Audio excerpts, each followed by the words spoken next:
வணக்கம். All India radio, Chennai.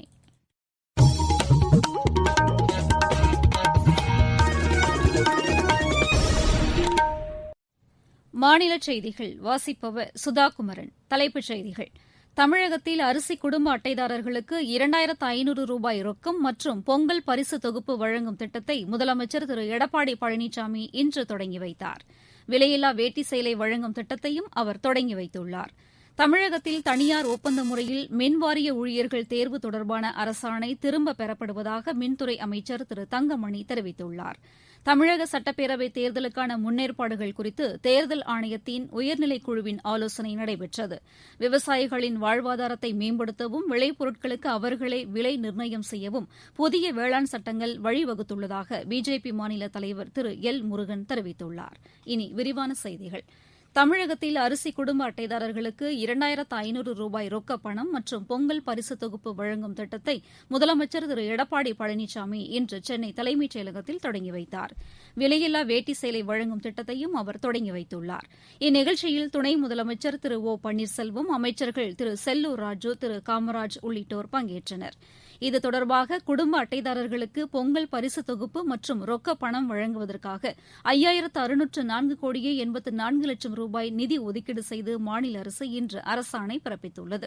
Pongal தொகுப்பில் 1 kilo பச்சரிசி, 1 கிலோ சர்க்கரை, ஒரு முழு கரும்பு, 20 கிராம் உலர் திராட்சை, 20 கிராம் முந்திரி, 5 கிராம் ஏலக்காய் ஆகியவை ஒரு நல்ல துணிப்பையில் வழங்கப்படும்.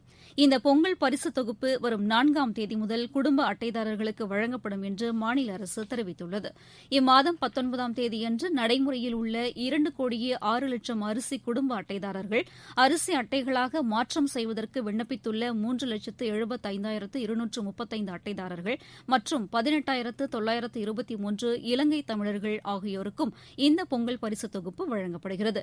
மொத்தமாக 2 கோடியே 10,09,963 பேர் இத்திட்டத்தில் பயன்பெறுவர் என்றும் மாநில அரசு பிறப்பித்த உத்தரவில் தெரிவிக்கப்பட்டுள்ளது. தமிழகத்தில் தனியார் ஒப்பந்த முறையில் மின்வாரிய ஊழியர்கள் தேர்வு தொடர்பான அரசாணை திரும்பப் பெறப்படுவதாக மின்துறை அமைச்சர் திரு தங்கமணி தெரிவித்துள்ளார். சென்னையில் இன்று செய்தியாளர்களிடம் பேசிய அவர், கேங்மேன் பணியிடங்கள் நிரப்பப்படுவதை எதிர்த்து தொழிற்சங்கங்கள் நீதிமன்றத்தில் தொடர்ந்துள்ள வழக்கை திரும்பப் பெற்றால் 10,000 பேருக்கு பணி நியமன ஆணைகள் உடனடியாக வழங்கப்படும் என்றார். 50% மேல் எங்கே காலி பணியிடம் இருக்கிறதோ அந்த இடத்துல தொய்வில்லாமல் பணி நடைபெற வேண்டும். விபத்தில்லாத மின்சாரம் கொடுக்க வேண்டும், தடையில்லாத மின்சாரம் கொடுக்க வேண்டும். அதற்காக ஒரு பகுதியிலே இருக்கின்ற ஆளுங்களை வைத்து அந்த பணியை மேற்கொள்ளுங்கள் என்று நாங்கள் சொல்லியிருந்தோம். தனியார் மயமாக்குவதற்கு இது நடவடிக்கை எடுக்கின்றார்கள் என்று ஒரு தவறுதல் புரிந்து கொண்டு விட்டார்கள். ஆக அந்த ஆணையை இப்பொழுது நாங்கள் திரும்ப பெற்றுக் கொள்கின்றோம். மீண்டும் மீண்டும் நான் சொல்லுகின்றேன், மின்சார வாரியத்தை பொறுத்தவரை எந்த சூழ்நிலையிலும் தனியார் மயம் ஆகாது. அதே போல ஏற்கனவே அந்த கேங்மேன் முதலில் சொன்னது 5000 பேர் எடுப்பதாக சொன்னோம். காலி பணியிடங்கள் அதிகமாக இருக்கின்ற காரணத்தினால் 10,000 பேராக எடுக்க வேண்டும் என்று ஆணையிட்டிருந்தார்கள். அந்த அடிப்படையில் நாங்களும் தேர்வு நடத்தி நேர்முக தேர்வெல்லாம் முடிந்ததுக்கு பின்னால் உயர்நீதிமன்றத்திலே சென்று ஸ்டே வாங்கியிருக்கின்றார்கள். தொழிற்சங்கத்தை சேர்ந்தவர்கள் நாளைய தினமே அந்த வழக்கை வாபஸ் வாங்கினார்கள் என்று சொன்னால் அந்த 10,000 பேர் இந்த வாரத்திலேயே அவர்களுக்கு பணி கொடுக்கப்படும். தமிழக சட்டப்பேரவைத் தேர்தலுக்கான முன்னேற்பாடுகள் குறித்து தேர்தல் ஆணையத்தின் உயர்நிலைக் குழுவின் ஆலோசனைக் கூட்டம் நடைபெற்றது. தேர்தல் ஆணையத்தின் தலைமை செயலர் திரு உமேஷ் சின்ஹா, துணை ஆணையர்கள் திரு சுதீப் ஜெயின், திரு ஆஷிஷ் குந்த்ரா, பீகார் தலைமை தேர்தல் அதிகாரி திரு சீனிவாசா உள்ளிட்டோர் இந்த குழுவில் இடம்பெற்றுள்ளனர்.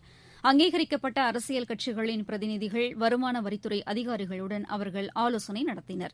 அஇஅதிமுக, திமுக, காங்கிரஸ், பிஜேபி, தேமுதிக, மார்க்சிஸ்ட் கம்யூனிஸ்ட் உள்ளிட்ட கட்சிகளின் பிரதிநிதிகள் இக்கூட்டத்தில் கலந்து கொண்டு பல்வேறு கருத்துக்களை முன்வைத்தனர்.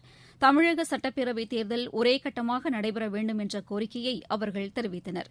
திமுகவின் கோரிக்கைகள் தேர்தல் ஆணைய அதிகாரிகளிடம் மனுவாக அளிக்கப்பட்டதாக அக்கட்சியின் அமைப்புச் செயலாளர் திரு ஆர் எஸ் பாரதி தெரிவித்தார்.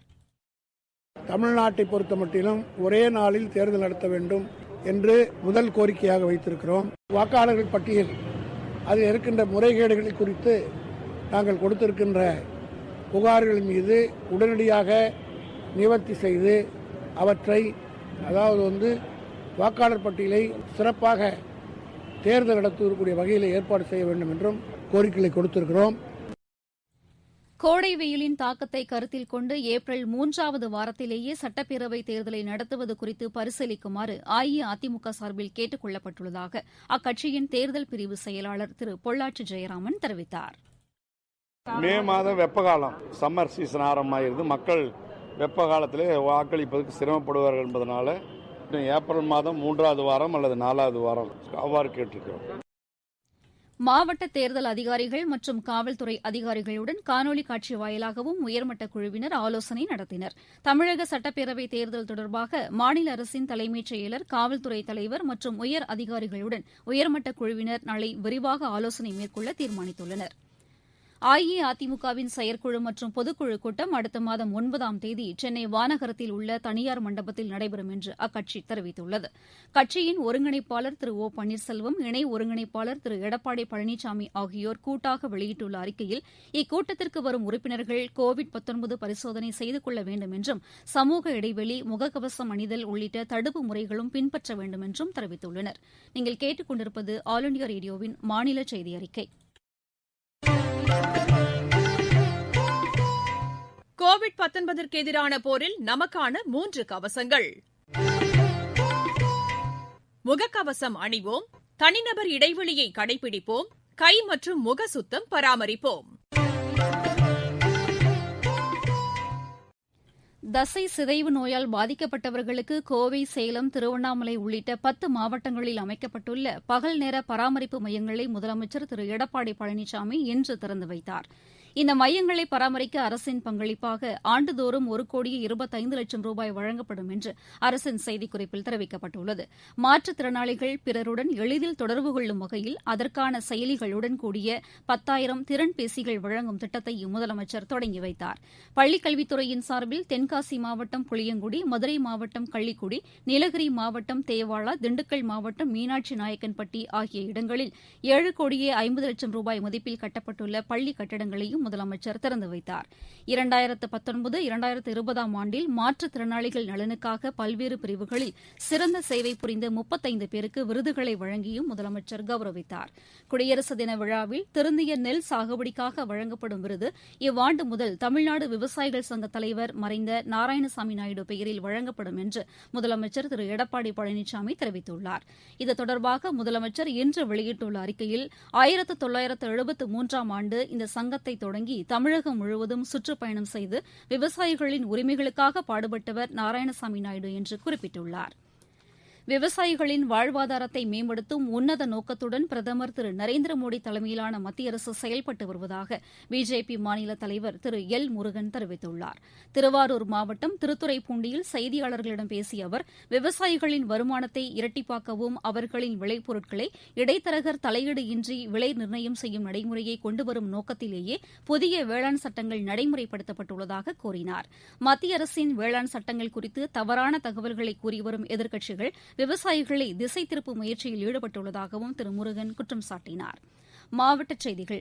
தமிழக சட்டப்பேரவைத் தேர்தலுக்காக மகாராஷ்டிரா மாநிலத்தில் இருந்து கோவை வந்த வாக்கு இயந்திரங்களை மாவட்ட ஆட்சியர் திரு ராசாமணி இன்று பார்வையிட்டார். வேலூர் மாவட்டத்தில் கரும்பு விவசாயிகளுக்கு 2004ஆம் ஆண்டிலிருந்து வழங்கப்படாமல் உள்ள 120 கோடி ரூபாய் நிலுவைத் தொகை தற்போது வழங்கப்பட்டு வருவதாக மாவட்ட ஆட்சியர் திரு சண்முகசுந்தரம் தெரிவித்துள்ளார். கிருஷ்ணகிரி மாவட்டம் ஒசூர் வனப்பகுதியிலிருந்து 15க்கும் மேற்பட்ட யானைகள் உத்தனப்பள்ளி பகுதியில் சுற்றித் திரிவதால் அப்பகுதி மக்கள் பாதுகாப்பாக இருக்குமாறு வனத்துறை கேட்டுக் கொண்டுள்ளது. சிதம்பரம் அருள்மிகு நடராஜர் கோவில் ஆருத்ரா தரிசன விழா இன்று கொடியேற்றத்துடன் தொடங்கியது. தேரோட்டம் வரும் 29ஆம் தேதியும் ஆருத்ரா தரிசன விழா 30ஆம் தேதியும் நடைபெறுகிறது. நெல்லை அருள்மிகு நெல்லையப்பர் கோவிலில் மார்கழி திருவாதிரை திருவிழாவும் இன்று கொடியேற்றத்துடன் தொடங்கியது. கன்னியாகுமரி மாவட்டம் சுசீந்திரம் அருள்மிகு தானுமாலய பெருமாள் கோவிலில் மார்கழி தேர் திருவிழா இன்று கொடியேற்றத்துடன் தொடங்கியது. பெரம்பலூர் மாவட்டத்தில் பொது பயன்பாட்டுக்கு பயன்படுத்தப்படும் பள்ளி வாகனங்களின் உரிமம் ரத்து செய்யப்படும் என்று மாவட்ட ஆட்சியர் திருமதி வெங்கடப்பிரியா கூறியுள்ளார். தூத்துக்குடி மாவட்டத்தில் தேசிய உணவு பாதுகாப்பு இயக்கத்தின் கீழ் சத்துமிக்க சிறுதானியங்கள் உற்பத்தியை அதிகரிப்பதற்கான விழிப்புணர்வு பிரச்சாரம் இன்று தொடங்கியது. விளையாட்டுச் செய்திகள். ISL கால்பந்து போட்டியில் மவுண்ட் பேகன் அணி இன்று பெங்களூரு அணியை எதிர்கொள்கிறது. இப்போட்டி கோவாவில் இரவு 7:30 மணிக்கு தொடங்குகிறது. மீண்டும் தலைப்புச் செய்திகள். தமிழகத்தில் அரிசி குடும்ப அட்டைதாரர்களுக்கு 2500 ரூபாய் ரொக்கம் மற்றும் பொங்கல் பரிசு தொகுப்பு வழங்கும் திட்டத்தை முதலமைச்சர் திரு எடப்பாடி பழனிசாமி இன்று தொடங்கி வைத்தார். விலையில்லா வேட்டி சேலை வழங்கும் திட்டத்தையும் அவர் தொடங்கி வைத்துள்ளார். தமிழகத்தில் தனியார் ஒப்பந்த முறையில் மின்வாரிய ஊழியர்கள் தேர்வு தொடர்பான அரசாணை திரும்பப் பெறப்படுவதாக மின்துறை அமைச்சர் திரு தங்கமணி தெரிவித்துள்ளார். தமிழக சட்டப்பேரவைத் தேர்தலுக்கான முன்னேற்பாடுகள் குறித்து தேர்தல் ஆணையத்தின் உயர்நிலைக் குழுவின் ஆலோசனை நடைபெற்றது. விவசாயிகளின் வாழ்வாதாரத்தை மேம்படுத்தவும் விளைபொருட்களுக்கு அவர்களே விலை நிர்ணயம் செய்யவும் புதிய வேளாண் சட்டங்கள் வழிவகுத்துள்ளதாக பிஜேபி மாநில தலைவர் திரு எல் முருகன் தெரிவித்துள்ளார். இத்துடன் இந்த செய்தியறிக்கை நிறைவடைந்தது. எமது செய்திகளை உடனுக்குடன் AIR News_சென்னை என்ற டுவிட்டர் பக்கத்திலும் செய்தி தொகுப்புகளை all India radio news Chennai என்ற யூடியூப் சேனலிலும் அறிந்து கொள்ளலாம்.